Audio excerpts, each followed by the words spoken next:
It started with her hair. A tingling sensation went from her head down to her neck, and then scampered toward the middle of her back. Vanessa kicked the blankets off in a panic, and she now found herself wide awake. She was quite sure that she was dreaming, but the feeling of whatever was rummaging across her skin was too vivid. Vanessa turned on her bedside lamp and looked around the bare mattress, but there was nothing. Perhaps it was just a dream after all.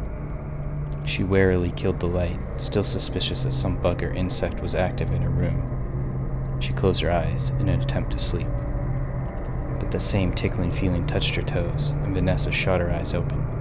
She tore the blanket off in a flash, hoping to catch the culprit in the act. It was dark, but she could see that her light blue bedsheet had no other color contrast. There was nothing.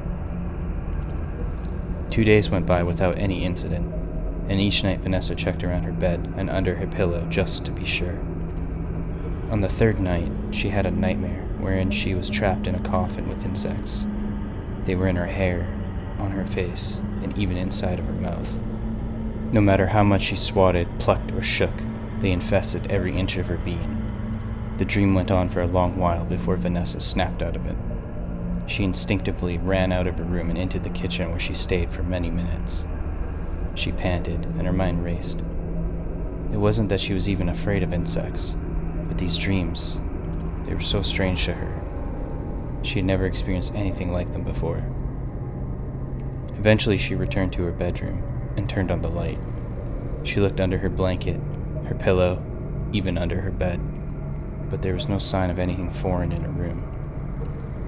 Shaking her head in frustration, she plopped down and tried to get some sleep.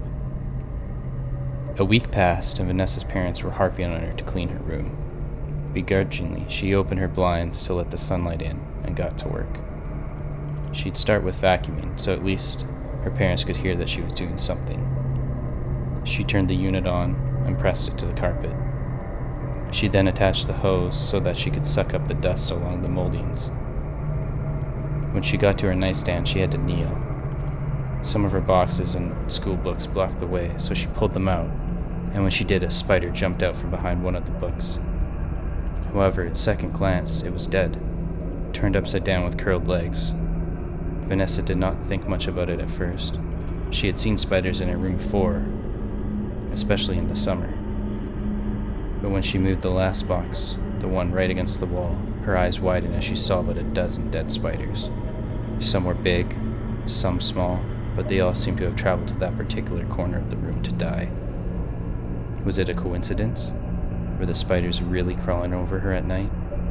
Vanessa shivered from the thought.